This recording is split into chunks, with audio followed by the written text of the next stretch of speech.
Hi friends, जय जगन्नाथ। सकाल सकाल मुझे बहुत दिन पर गोटे वीडियो लॉन्ग वीडियो बनवाक जाऊँगी। समस्ते तो देह खराब हो जाऊँगी, थंडा टी पड़ला थंडा हो देह खराब हो बहुत दिन है मुझे वीडियो बन नी। आज जाऊँगी वीडियो टी बनैबी। वीडियो टी हूँ खूब कम समय सोयाबीन मंजी पनीर। राति मुझको 2 ରୁ 3 घंटा बतुरे रखी सोयाबीन मंजी को से चोपा को छड़े ग्राइंडिंग करदबा। सोयाबीन मंजी देहपाई बहुत भल हेल्दी। आपको टिके ग्राइंडिंग करके तार खद खदड़िया अंश को बाहर करदबा। यहीपरि भाव में तिखल करके सबुतक सोयाबीन मंजी को ग्राइंडिंग करदबा। देखो ग्राइंडिंग करदबा तापर ताको आम टिके पानी देके तार खदड़िया अंश को बाहर करदबा।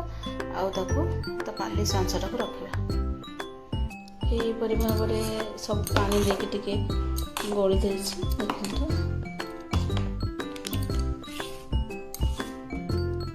पूरा सोदुआ बटा बड़ी गोटे छणा साहाଯ୍य छाणीदबा। आजिकल तो देखुं सब भेजाल है पनीर खाया भी भल लगुन से सोयाबीन मंजी पनीर बन देहपाई भल और हेल्दी। आपण मैंने भी ये घरे बनातु। देखो ये भाव में सबुतक छाणीदे। एवं ताको गैस रे बसईदबा। गैस ऑन करके सोयाबीन मंजी बाहर थिबा जो क्षीर को बसई देछि। एबे देखंतु क्षीर को छिंडेबा। टिके फुटिला परे हम सेतरे विनेगार दबा।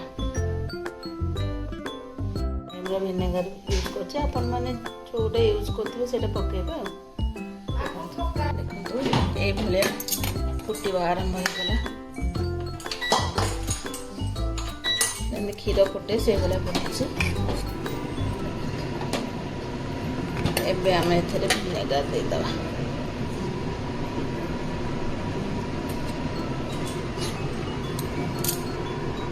देखो मुझे अन्य मनस्क हो गली से कथा होगा मोर सब केते ढाली गला तथा अच्छी से हम छेना बाहर करवा।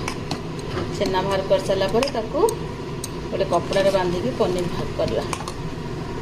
एबे हमर छेना छिड़ी गला। देखो बढ़िया भाव में छिड़ी जाए गोटे कपड़ा छाणी दबा। जेहेतु मु विनेगार पकई 2-3 थर धोई देछि कहीं खटा लगे। देखो भल लगे धोईदेली। एबे ताको छाणिकी बांधिकी टाइट की बांधिकी रखिबा। एबे पानी छाड़ी जाए छेना बांधिकी रखी देथिले ताको एबे पनीर परी काटी दबा। देखो काटुचे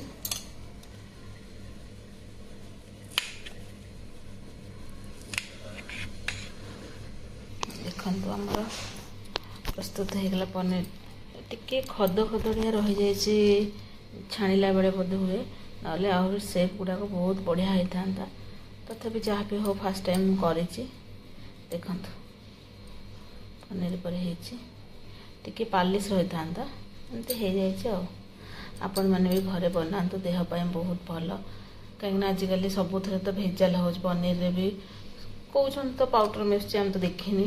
तथापि ये घरे होममेड रे बनातु निश्चिंत भल लगे और देहपाई भल। रखुची जय जगन्नाथ। जदि आपण को मोर ए रेसिपी भल लगी था निश्चिंत मत कमेंट रे जनइबे। आपण मैंने भी एमती हेल्दी खाद्य घरे बनईकी खातु। आ सोयाबीन रो तैयारी पनीर जेहेतु सोयाबीन बहुत हेल्दी आ निश्चिंत देहपाई भल।